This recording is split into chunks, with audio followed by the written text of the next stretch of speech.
Akokusatu njagala nnyo okwaniriza Minisita wa Gavumenti wa Kampala okuba muhadhara eno neno okumwebaza nti emirundi mingi mulabye nnyo muhadhara zaffe ez'obusiraamu n'emikolo gye tukola.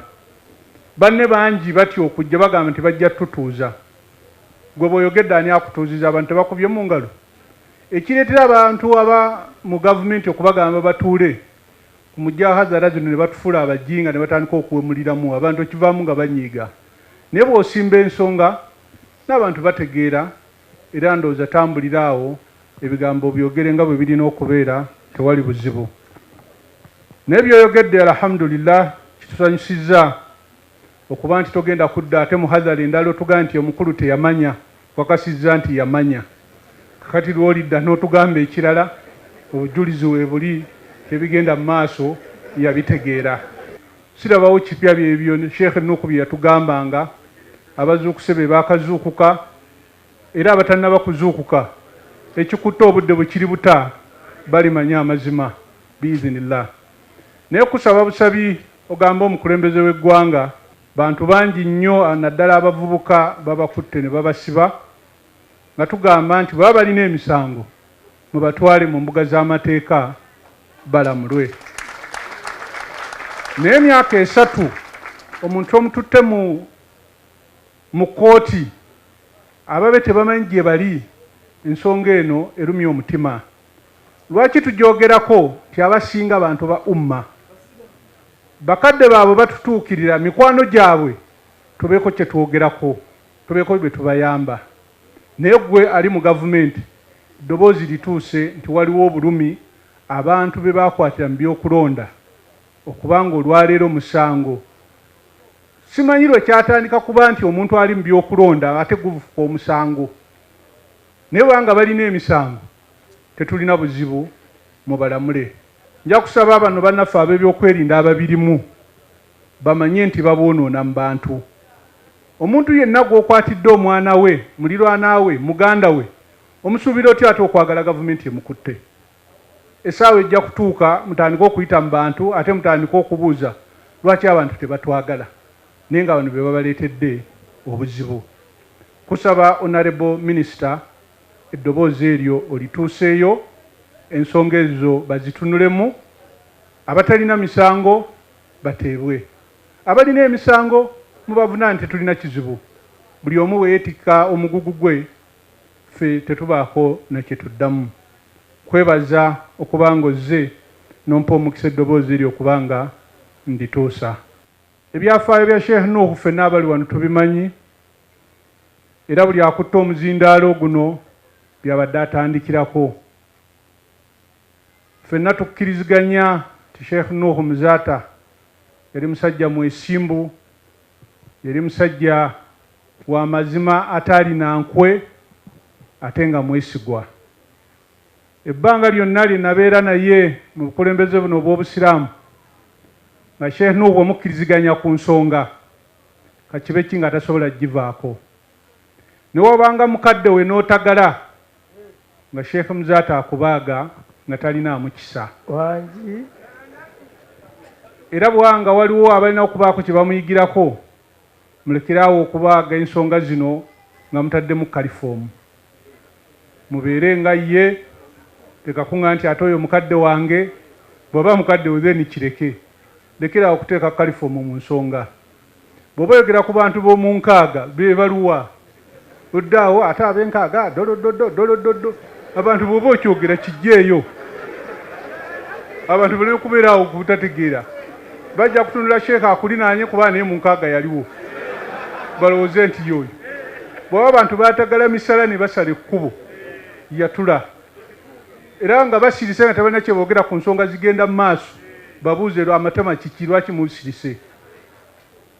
Lwe tujja okusobola abantu bano obutalya mu lulime na mu luzise. Idha lam tastahi fasna ma shi'ita.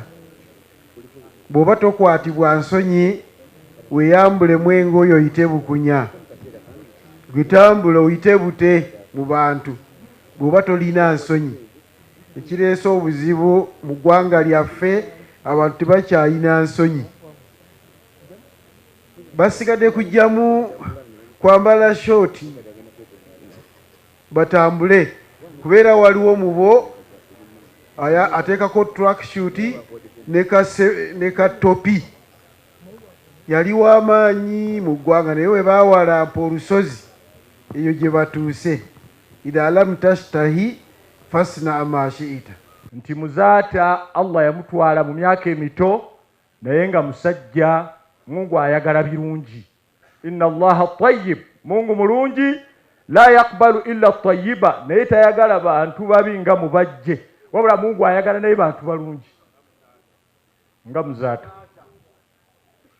Bale nze sitera nnyo kulumba naye mubajje nga tunagenda mu bintu birala. Mungu yajja ekisiki mu muliro oba mu sakari oba mu muliro gwe bayita hamiya, n'akyambaza ekifaananyi ky'abantu n'akitusuulira mu Uganda.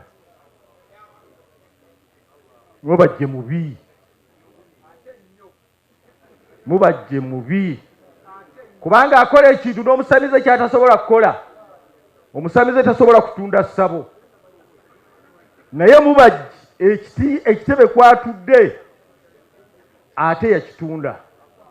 Naye bwe tuba tunenya mubajje naffe twenenye. Omwarabu omu agamba nti nuibu zamanina wal aibu fina wama li zamanina aibun siwana nahju dha zaman bighairi dhanbin wa law nataqa zaman lana lahajana walaysa dhi'bu yaakulu lahma dhi'bi wa yaakulu ba'duna ba'dan iyana. Olunaku lumu nasanga omusajja omu mbasajja Abaganda. Omanye Abaganda mwetikka ebintu ng'atembeeta mubajje. Mu biseera ebyo nali mpandiika egundi ebiwandiiko by'Oluwarabu mu ofiisi emu abaali bamanyi. Naye bwe yampa ebiwandiiko okubiwandiika ne muyita musajja mukulu ne mugaa nti waayi omuntu ono gw'otembeeta nga mubi, nze simumanyi naye nga mulaba mubi, kuba omuntu gw'oyogera naye mubajje toyinza kwogera naye maaso ng'akutunuulidde buli saawa aba amagamaga bumazimaziba ati akamu kubonera bulaga ni mubbi. Omaye omuntu yenna kasita amagamaga ng'oyogera naye manya nti omuntu oyo rajulun saari ku musajja mubbi. Ne buganda naye omuntu ne buganda ye ebintu bino by'obusiraamu bikulembera byetaaga muntu nga muntu amaze okwetegerezebwa.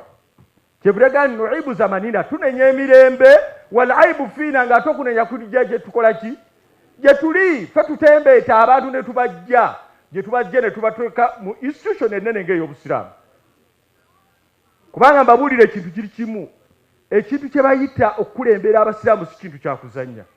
Naye gwe n'ojja omuntu mu nsozi atafugangako wadde LC1 n'ojja ng'omutembeeta n'ojja n'omukanyugwa ku bitebe by'abasiraamu ebirimu ebyogundi eby'obugagga byabwe n'oga nti asambisa 2 olwaleero mubajja asambisa 3 nga n'ery'obubbi mw'olitadde. Asambisa amagulu ameka? Asambisa kuno okw'Olungereza n'okw'Oluwarabu n'okubba. Kubanga musajja mu luvu la yakna teyekkusa. Naye tukubira gavumenti. Waliwo mu Luwarabu kye bayita Rabibu. Rabibu ye mwana ajja ne nnyina. Omwana oyo ajja ne nnyina ne babukanyuga mu famire naye nga nnyina yamutembeeta. Naye buli kye bamugambako omwana maama we n'akola ki? Gavumenti yetembeeta mubajje. Bwegiraba nti neemuleeta olugira bati bamutulekeremu olunaku lumu balabe nga tetumujja ku kitebe. Olunaku olwo maama we yajja naye mu ddyali yaffe alabe be tutamujjaawo nga tetukozesezza na maanyi mangi. Naye buli ayogerako maama w'omutona maama akaana ka Rabibu akajja na nnyina nga baleeta amagye nga bakola ki? Tukubira gavumenti omulanga nti tetuyinza kugijja mu kutwala bintu byaffe, wabula tukakasa nti yo yennyini yeetembeeta mubajje ng'emufudde bulooka okusobola okukola ki? Okusobola okumalawo ebintu byaki n'obusiraamu. Kuba mmanyi bulungi wano waliwo abakozi oba baminisita oba baaki naye mubajje mmwe mumutembeeta okutunda ebintu byaffe byonna. N'olwekyo tubasaba mubajja ebintu byaffe abiveeko byaffe emaali siye maali ya busiraamu muzaata bye yalwaniriranga nga muyita muki nga mugaa nti ayiseewo kati mukuyitawo mufunye eki banaye nuibu zamanina tunenya ebiseera walaibu fiina okunenya kudda gye tukola ki olwayo wano waliwo abali wano nga bazze baagala bawulira amawulire agaddayo mubajje bamwogeddeko ki nemubajje bakyamugira bakyalina kye bamugambako wallahi n'omuntu agenda okugamba nti ngenda kuwasa gy'ali n'omuvubuka n'ayambala ekkooti ng'agenda kuwasa muti okumuwerekera era mubuuza nti ogenda kuzukuza baana kiggwe be bakwate omuze gwa taata waabwe kati okola otya gwa jjajjaabwe kati ogenda kuwasa ki abange mwe abasajja abakulu abali wano mweyise bulungi naye tuyinza obutanenya abasajja bakulu abafaanana nga mubajje olw'obubbi lwanki kyekyo ekintu kye bakuliddemu owa burudaga nti wannafsu katiful in tuhmiluhu shabba ala hubbi ridai wa in taftimuhu naye abantu be yaleka ab'emyaka 3 baalina omulimu gwabwe gwe gakola abasajja abakulu olwayo be tuyita abasajja abakulu baatambuzanga magendo omuntu ow'amagendo aba muntu wakwekakweka buli kintu ky'omuwa kyonna akikola ki gaali magendo kati olwayo be basajja abakulu ab'emyaka 7 gw'oterese ekyapa noga ni musajja mukulu ono kamuterese eki ekyapa kumba alina omuzeegwe guli ogw'amagendo gwakola ki kyobola nti olwayo tulina obuzibu nti abasajja abakulu omutunulira bwoti naye alina omuze ogwamukola ki ogwamuvumukiramu gw'okwata kigundi olw'okuba alina envi n'ekiremu kiwanvu na buli kintu kyonna kyonna gwe ng'okwata ebyapa ng'obikola ki kumbe jamaani omusajja akyalina amagendo gali agaaliwo ku Idi Amin ng'akyali muvubuka. Weesiimye mattu oli wa mukisa okukira abalala. Omugugu gw'ebizibu by'ettaka gukutikkuddwa Brand Property Services Limited ku lw'ettaka eritaliiko nkaayana. Ennyumba eziwedde okuzimbibwa wamu n'ez'okupangisa, apartments ez'okupangisa wamu n'okugula mu mawanga ag'enjawulo okuli Uganda, Kenya, Bungereza, Dubai, America wamu ne Canada. Okuddaabiriza ennyumba oba ebizimbe byo, property management n'abasaveya abakugu abataakufere. Twekwate ku nsonga zonna ezekuusa ku by'ettaka nga kw'otadde n'okugobera ku kyapa kyo. Kati pazo y'eby'ettaka ebadde okukaluubiriza egonjoddwa bw'okwataganye naffe. Tukubire ku noti 703 noti 79 oba noti 773 noti oba otusange ku MT House omwaliiro ogusooka room 5 ewazana ku Entebbe Road okuliraana ekizimbe kya Muguluma Empire. Tukyalireko ne ku website yaffe www.brandpro.co.ug. Brand Pro Property Services Limited, tutuukiriza birooto. And this answers the questions you have raised. Lukwago tayagali ngamba agaliza bannange ngamba yiriddewo mubiri all through. Nabagambye information is power. Information is power. Omanyi saagala nnyo kwemarketinga na kwemulisa ku bintu ebimu bye tukola wano. Naye singa mumanyi bye tuyitamu wano mu meetings. Bino mbabuuliddeko kitono. Naye meetings zetu tubeera nazo all through up to the point ya September 19th September twagamba bugambi nkiddamu kye nabagambye twagamba nti Idi yatugamba yakajja yajjira mu biseera bya COVID.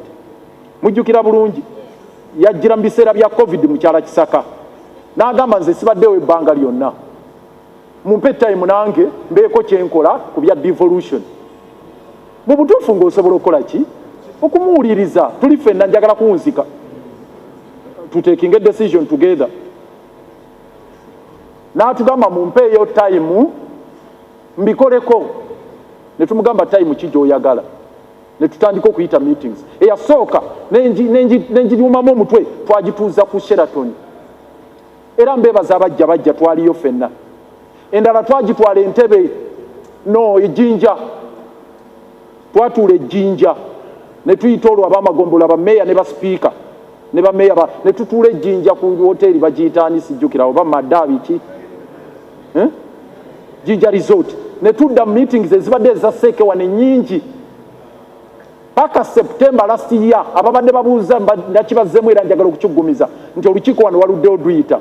Nali nteekateeka kuluyita mu September wa last year mukyala Kisaka ne banne balaajana ne bagamba kati tuweeyo the very last chance tukikole ne bagamba kati mwagala tukole ki nanga akampandiikira tone jenno tutandike ne ngamba kale kwe kuandika ebbaluwa eyo gyembalaze ya 19 September last year ne tumwa benefit of doubt naye era omwaka omulala guyiseewo tuli fena omwaka omulala mulamba gumaze okuyitawo tutuuse olwaleero mukyala Kisaka bamugjeewo kati waliwo idi omupya aze acting naye awandiise ebbaluwa naye wa myezi emeka kubanga bw'okuloosinga budget kati nga tofunye devolution tomanjanga bw'okuloosinga budget line olwaleero n'ogwa mwala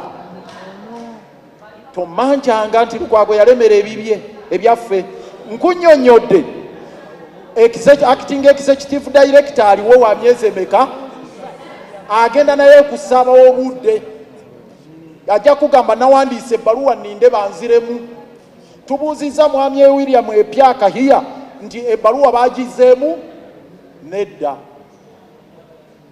kati kiba kitegeeza bw'ogamba nti kati tugende maaso ne budget nze olwaleero sirina buzibu seeke memba bonna balabye bataano ffenna weetuli even this afternoon bwe muba mugenze ne tumala okulaba eb'ekiteezi William epyaka ne munne budget bagirina ffe nga tutuula nga tugiyitamu oba tuva wano ssaawa 9 ogw'ekiro ng'enkya tusaba sipiika ng'ayita kanso eyabadde abuuze olaba process ng'ayita kanso nga tuyisanga bwebiri nga tugenda nga tetunnakulosinga kinnawattaka nga tetunnabakulosinga Nakamiro nga tetunnabakulosinga Nalubago oba Kaliddubi tusooke tulizolovinga ekyaki ekya devolution ye point wetuli awo wenjagala tumalirewo ebigambo ebigamba nti Lukwago kyekizibu nze bwe mugamba nti tugende wishlist nga tugenda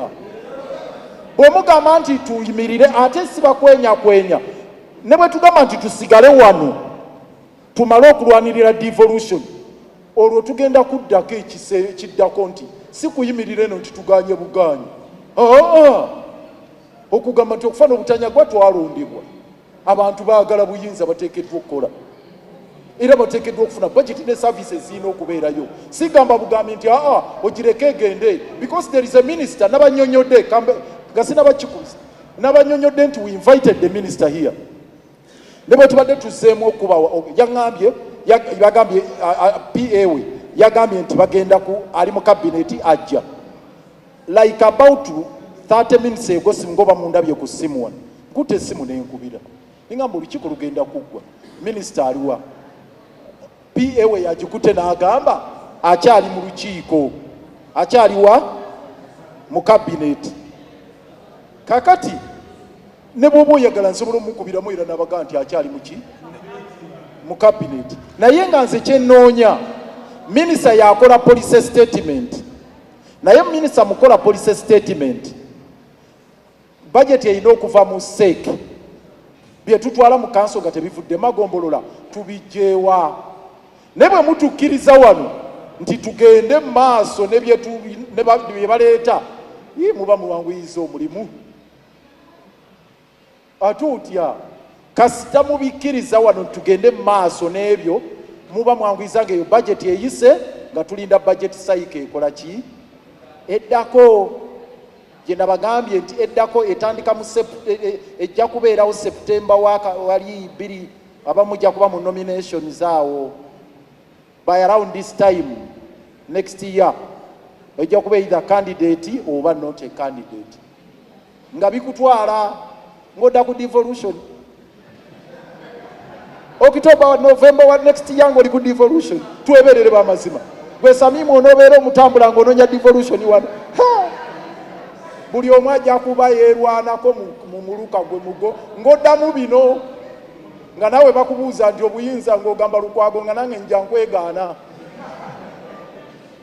bijja kuba byakwegaana buli omu munne ng'oli eyo twerumiriza oyo Lukwago yatulemesa okukola teyatuwa buyinza oyo alimba nabayita ne bagaana nga twerumiriza tutegeraganye njagadde obalingizaayo eyo wali akaseera ak'okwerumiriza oyo yalemesa sinze nze nalebe sinze gyekali naye nga si kyekikulu kyekituleese wano ekituleese wano okulaba nti tufuna obuyinza bw'amagombolola tukolera abantu abatulonda nga tukyaliwo ye isu eriwo so njogedde bingi saalizeeyo eyo okunnyonnyola ensonga eyo ekirala waliwo ekirowoozo kye muleese ate nga kikulu chairperson wa committee I think yabadde Alan Savon ekya chairperson yisiyaji kubanga abakola ku budget kati office ezikwatibwako ziri ezo bbiri ze tulina okufuula busy no satu ministry ya finance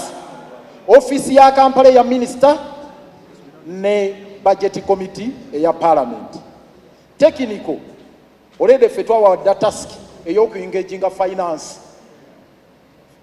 ebyo bya accounting officer engaging finance nga bwatu advisinga era kye tumusabye section 29 nabadde nsomyeko obuwayiro bubiri bwoke ya Public Finance Management Act mukulu kasalirwe no sikasalirwe kisalita nanyambako nayongerako subsection 4 finance today tugitegeeze tieteka likiriza accounts ezo okubeerawo ne ku bugundi kakati fe tusigaza office bbiri eya minister wa Kampala ne ya parliament budget committee obeda tunoonya wano yisiyaji tulabe oba asobola okutuwa appointment tuve wano nga tugimanyi titugendayo mu parliament naye ekyo tugenda kukifollowing up ekyo neyama we are going to follow it up okulaba nti tufuna olunaku budget committee lwegenda okutuwa ensonga zino tezirina kukoma wano. Abalungi abatuwuliriza era abatulaba olunaku olwaleero tukyaddeko ewa Sheikh Asiraf Dembe. Sebo nsanyusa okubalaba amannya agange Seeka Asiraf Dembe akola ku bizibu by'enjawulo omuntu singa aba alina ebirwadde musomereddwa tumuwa amazzi ga lukuya nga bw'obadde ogalaba tugenda abantu ku kyoto ne twokya emizimu emibi egibabaamu n'okulomba edduwa abantu singa abeera ng'ali wano atuuse sobola okumulombera edduwa ne waba atatuuse nga mpadde amannya ge naye ng'ali wala neetaase enamba yange yeeno eri 0707363711 nammwe bannyinaffe abali ebweru oyagala okuba nti oyagala okulombera ku dduwa ng'olina ebizibu viza zibuze amaka gakolongotana sente zikola zimpita mu ngalo ojja kumpeereza ekifaananyi kyo n'amannya go ebyo byokka bijja kummala nja kukulombera edduwa ojja kutereera olunaku olusembayo mu mwezi mba n'edduwa eyawamu ffenna n'abalwadde bange abakadde n'abapya. Salaamu alaikum warahmatullahi wabarakatuh. Nga bwe tuzze tubagambe enkya n'eggulo ensonga enkulu ennya zikyatugulumbya emitwe zikyatuzinya oluguje ensonga ekwatagana ne devolution oba okuddiza amagombololo obuyinza okubanga beekolera bajeti zaabwe ne basalawo n'ebyokukola ebyabwe nga balina n'ensimbi ensonga ya property rates ensimbi ezikosolozebwa zirimu kakica mungi ate nga zeetaaga n'okubeera gye bayita property rates fund oba akawunti eyaazo nga sente zigendako zonna zikola ku mirimu gya mu bitundu gye zivudde nga kasasiro emyala amataala n'ebirala. Ensonga endala y'okuba nti bajeti bagisaze yavudde ku buwumbi 803 nedda ku buwumbi 555 n'ekisembayo ensonga ey'okuna gy'emirimu gyennyini gye tuteekeddwa okukola nga KCCA oba nga abakulembeze b'ekibuga ate okugamba ze unfunded priority tewali nsimbi gamba ng'ebyakasasiro kati ebituzinya oluguje tewali n'ekikumi kyatereddwayo kukulaakulanya enteekateeka ez'okutereza kasasiro butya bwakwatibwamu okumugjamu ebyomugaso ebirala n'amasannyalaze nga basigadde ku kintu kimu kyakuga tusasule bakazozi bateeke mafuta mu bimotoka nebyokugula sente z'okugula ebimotoka nga tezirimu temuli zakugula bimotoka tezimulimu zakukola ku nguudo temulimu sente za masomero malwaliro ebintuntu ebikulu ebyo kakati mu bufunze nga draft budget management gyeyagala ffe tuyise gye bayita consumption budget ya musaala, temulimu byankulaakulana, temulimu kuzimba butale, temulimu kuteeka mataala ku nguudo, temulimu byakulaakulanya njoola ya kasasiro, temulimu byakola ku nguudo, temulimu ku bintu ebikwata n'amasomero gaffe n'amalwaliro n'ebirala ebintu ebikulu. Kati ne twesanga nga tuli mu mankatabu mu matigga, nga tuli muzungu gyayita crossroads, nga tuli mu masaŋŋanzira. Kwe kusalawo nti minisita waffe owa Kampala yasitula bajeti eno n'agitwala mu kabineti ne paalamenti, asooka ajje wano atunnyonnyola ensonga zino tuziyitako tutya. Era bwe twatuula mu lukiiko ku Mande nga tuli ne bakansala b'amagombolola n'abakulembeze abalala, twasalawo nga tetwesazeemu nti bajeti esooka eyimirire okutuusa nga tumaliriza okugonjola ensonga zino zonna nga tuli ne minisita wa Kampala. Era twasalawo nti ne mu paalamenti tujja zitwalayo mu kakiiko akakwatagana ku bya bajeti, naye twagambye katusooke ne minisita wa Kampala kuba ku stage eno gwe bikwatako. Era olukiiko ne tuluteekawo olwaleero nga tukkaanyizza naye nti ku ssaawa 8 tutuule ensonga zino tuzigonjoole kuba deadline ya nkya 15. Ebyembi era Prime Minister no meeting yabadde yakubeerawo ku makya. Prime Minister ne batugamba ayise olukiiko lukwate ku nsonga z'ekiteezi nga ne minisita wa Kampala bamuyise nga bayitiddemu nange ne baseeke members. Ne tugaa kale ffe ku makya katugijjewo tugireete mu afternoon. Naye era olukiiko luli tujja dubeeramu kubanga ensonga z'ekiteezi zitukwatako. Deputy Road Mayor Worship Nyanjula wamu ne minisita waffe akwatibwako ensonga zino eza social services Honorable Namazzi ne bagenda ne babeerayo mu lukiiko. Katulwaddeyo mu lukiiko ensonga tezimulunguddwa kubanga mwami Kyoffa Togabye yeeyisizza ng'ekitagasa n'akola effujjo erya buli kika. Kati wabaddewo okuteesa ku nsonga z'obuwumbi 490. Parliament cabinet ze yaweereza kubanga bulijjo tebaziweerezanga, ezo nga ze zimu ku buwumbi 16 ze bateekeddwa okutuwa, naye nga batugambye nti olwaleero ku akawunti bataddeko buwumbi 490 nga tulina okulaba ssente ezo ezivaako okuyamba ab'ekiteezi ababanja, okuyambako okustabilizinga n'ekiteezi aleme kubeera nga ali mu mbeera efaanana bwetyo, n'abantu abaakosebwa ebintu byabwe, wamu n'okulaba nti enteekateeka y'akasasiro yaffe we tumuyiwa ekolebwako nga ebintu by'ekatikkolo n'ebirala, then n'okutwanjulira enteekateeka ez'okugula ettaka zituuseewa.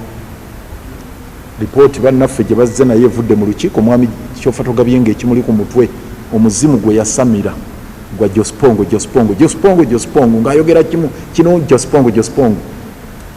Honorable Namazzi nambuuza lwaki weefudde spokesperson wa Jospongo, n'ayagala okubakuba, n'asituka n'ayagala okuba Honorable Namazzi, n'ayagala okuba abantu abo. Kakati olukiiko ne lwabukiraawo. Kyentegeddeko era minisita wa Kampala kyagaa nti Prime Minister n'abayita okubagamba nti bannange ensonga zino ate zivuddemu bino, kubanga minisita wa Kampala mukyala Minisita Kabanda yabadde akubiriza olukiiko. Kakati tumugamba ffe tuli banyiivu okulaba nga mwami Kyoffa Togabye addira abakulembeze abalonde, abakulembera ekibuga abali ku Seeke, Deputy Road Mayor n'owekitiibwa minisita waffe Honorable Namazzi, n'ayagala abanafuye bw'ati abajungula. In fact kwagala kuba kasuka bukasu, agambye muleete poliisi mbafulumye mukole kino mukole kiri, kwegamba ng'eryanyi lyakozesa mu lukiiko ate ng'ensonga ezoogerebwako zaffe za kibuga bano bakulembeze zibakwatako. Prime Minister atugambye bakyalina Prime Minister bakyayogera ku nsonga ezo zo zigenda kuggwa zitya kuba bano bavuddeyo teziwedde. N'olw'ensonga eyo n'atugamba nti tagenda kusobola kujja, bakyamaliriza ne Prime Minister. Kati tukkaanyiza nti enkya tulina okumaliriza ensonga za budget wo, tulina okumaliriza ensonga y'okuwa abakulembeze b'amagombolola oba okuwa amagombolola akawunta zaabwe n'ensimbi zaabwe basobole okwekolera bajeti ezaabwe n'okwekolera ku byetaago byabwe mu magombolola. Ekyo tukkaanyiza olw'enkya ku makya. Tulina okusabira mama wa acting Idi, mama wa Lusa, tujja kubeera ku All Saints makya gye tugenda okubeera, naye tukkaanyiza kati ku 8 tugenda kutuula wano era minisita atwashuwalinze nti enkya ku saa 8 ajja kubeera wano ensonga tuzimalirize. Katulinde olunaku olw'enkya tewali kyakkola. Jangu wano enkya bwe tugambye ku ssaawa 8 tulabe ensonga z'abamagombolola bafuna batya obuyinza bwabwe, bafuna butya akawunti zaabwe, basobole okwekolera bajeti zaabwe. Then tulabe ne bino ebya unfunded priorities, emirimu emikulu gye tuteekeddwa okukola mu kibuga egitateereddwako nsimbi ate nga bwe buvunaanyizibwa bwaffe. Toyinza gamba nti okola budget nga terimu byakasasiro nga kiteezi yagwa yayiika. Buli omuna Kampala buli muna Uganda ayogera kasasiro mu kibuga Kampala ng'ate temuli nsimbi. Enguudo eziwomogose nga tolina nsimbi. Emyalo egitwala abantu nga teziri mu nsimbi. Abantu tebalina we bakolera obutale bwonna si bukola temuli mu nsimbi za butale. Amalwaliro gaffe gafunga nga katiro tebatadde mu nsimbi za malwaliro. Temuli mu za masomero. Kakati eyo ebeera budget ki? Ebeera budget ki? So bitwagala enkya okwogerako ne minisita essaawa 8 wano. Nze Hajji Asirafu Simwogerere, omuwandiisi ate era omuzanyi w'emizannyo. Mu bitabo by'empandiika bikwatagana ku bulamu bwaffe obwa bulijjo oba nga luyita social, political and economic. Oyinza okusoma ebitabo byange nga otusinkana ku WhatsApp yaffe eri 0756 12 65 15 nga osobola okusasula omutwalo gumu n'ekitundu buli mwezi. Waliwo comments oba emitwalo 2 nga omutali comments. N'awalala oyinza otusinkana ku Amazon ku Simwogere Ashraf Kindle. Nkwaniriza nnyo otusinkane era n'ebitabo byaffe osobola obifuna hard copies okuva ku Mukono Bookshop oba okulagiriza ku WhatsApp namba eyo oba enamba yaffe eyo gye nkuwadde. Nkwagala nnyo. Ebintu ebikulu ebya development ebyalikyusiza ekifaananyi ky'ekibuga byonna babitadde mu unfunded priorities nga mwe muli n'ekyo waste to energy policy ekyokukola amasannyalaze okuva mu kasasiro, nga mwe muli n'okuggalawo kiteezi, mwe muli n'okuzimba obutale, mwe muli okulaba amasomero gazimba n'amalwaliro na biki. Ne tugamba budget tugiyimiriza, ffe tetuyinza kgenda maaso ng'executive kuyisa budget efaanana bwetyo olw'ensonga ezo nnya. Ne tusalawo nti katuyite bannaffe ffenna bwe tukulembera ekibuga ensonga zino tuzibanjulire tusalire wamu amagezi. Era olukiiko olwo lwa ku Mande wano wennyini ku City Hall ku ssaawa 4 era nga tusuubira minisita wa Kampala ng'avunaanyizibwa ku bajeti yaffe agenda kujja wano ensonga zino tuzoogere naye ajje ne munne, then RCC ajje ne ba RCC banne, executive director ajje ne ba director banne, speaker owa authority ajje ne ba councillor ba authority, bameya b'amagombola ne ba division speaker bajje ne ba councillor baabwe, ba MP bajje bonna, leader of opposition abakulemberemu kuba naye wa Kampala. Tutuule wano tugambe nti bannange tusaze tutya amagezi. Ne bwe banaagamba nti bwe tutuula mu lukiiko olwo olw'okuba mulimu ebyobufuzi oli ajja gamba nti nze ate ki, ne bwe tunagaa twerondemu awo anaalukubiriza nze sirina ttabu kasita tunaafuna solution ku kintu kino tujja kwerondamu ani anaalukubiriza, naye tufuneko lukyanga luba lwa mmindi tetufunangako mukisa ng'abakulembeze ffenna ku mitendera egy'enjawulo okutuulako awamu. Kano ke kaseera akatuufu nga tuli mu makatabu, tuli mu katyabaga, tuli mu kabiga, tuli mu kateebe, tutuule mu mbeera ey'enkoba za mbogo zejja zokka mu bunnya. Kuba we tuli tetuyinza kuseetula kigere kigenda mu maaso, era kuba kulimba bannakampala nti ekifaananyi kya Kampala kijja kukyuka mu mbeera efaanana bwetyo.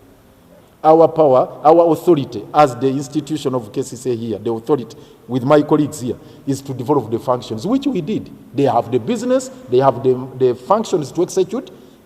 All they are lacking are the funds. And they could not have funds unless they have operational accounts. And they could not have operational accounts unless they have operational votes. And who creates the votes? It's the Ministry of Finance. The ministry up to now is reluctant and hesitant to create those votes, which has bogged down the devolution process. Now we are saying enough is enough. We are tired of these illegal operations. We are not going to proceed to make appropriations under one consolidated vote. There are steps that have been taken here. You will see communications that have been made. We wrote to the Attorney General some time back, who has not in any way responded. The letter is here, 28, it is dated. The letter to the Attorney General, which was written by the former executive 19th September 2023, asking for guidance on how devolution should be done, and up to now the Attorney General has not responded to this. Can you imagine? 19th September 2023, you will see this letter asking for guidance on how this should be done to operationalize the provisions relating to devolution of functions. So that is one issue. In a council meeting which sat on 28th, in a second meeting which sat on 28th here, at least 3 mayors attended. The mayor for Obubaka, the mayor for Central Division, as well as the mayor for Nakawa.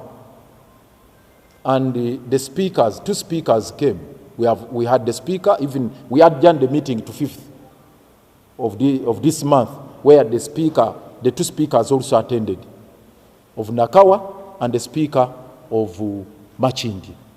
We presented to them 3 options because we wanted the participatory approach. We asked them now, we have 3 options to take. Number 1, do we stop the process temporarily? Let me read them out. Do you insist on full devolution before we proceed with the budgeting process? This is what this is what it entailed. If we are to push for full devolution, it meant that we had to stay all the processes relating to the budgeting process until the votes are created. That is the first option. Second option, do we proceed with the budget process as we incrementally and gradually operationalize the provisions relating to devolution, first of all by still operating with under 1 vote, 122, but creating sub-votes for them with the indicative figures, not sub-votes, but having indicative figures under 1 vote, which would amount to partial devolution as we push for full devolution. That again was presented to the mayors. The third option was, should we continue with the current practice whereby they just prepare wish lists? Because you know the implication of not having a budget by the institution or for the institution. Now those were the 3 options. Full devolution, partial devolution, where they would have indicative figures but under 1 consolidated vote, or no devolution at all. And then we proceed with the budgeting process. Majority of the actually it's only Mayor Central Division, Salim Uhuru, said, can't we get a win-win situation? The rest of the 2 mayors who were here and the speakers, they said, no way. We cannot proceed with that process unless there is a full devolution, that their votes are created, they are functional, they are operational, and they are fully in charge of their budgetary appropriations. That was their firm stance, firm position. And therefore, we asked them to go back to present the same to their respective councils so that they can also collectively pronounce themselves on the same. Unfortunately, it's only 1 division which sat, that is Nakawa division, who came up with a position in line with option 1. He said, no way. They want full devolution. Short of that, no budgeting process this time. That is Nakawa. They said, unless they have their full mandate and powers as provided for in the law, we shouldn't proceed with the budgeting process. For much India, they submitted their the budgetary wish list. The mayor wrote to me. Unfortunately, we could not process the same. And we have asked them to also go back and sit as a council to pronounce themselves on this conundrum, which I have explained. Why we have decided to temporarily put on hold the budgeting process, is the failure again to operationalize Section 37 of the Property Rates Act, the Local Government Ratings Act of 2005. That provision gives the institution of KCCA powers to levy property tax. And there are, of course, a number of issues that we are still grappling with to streamline this revenue stream, because it is riddled with a number of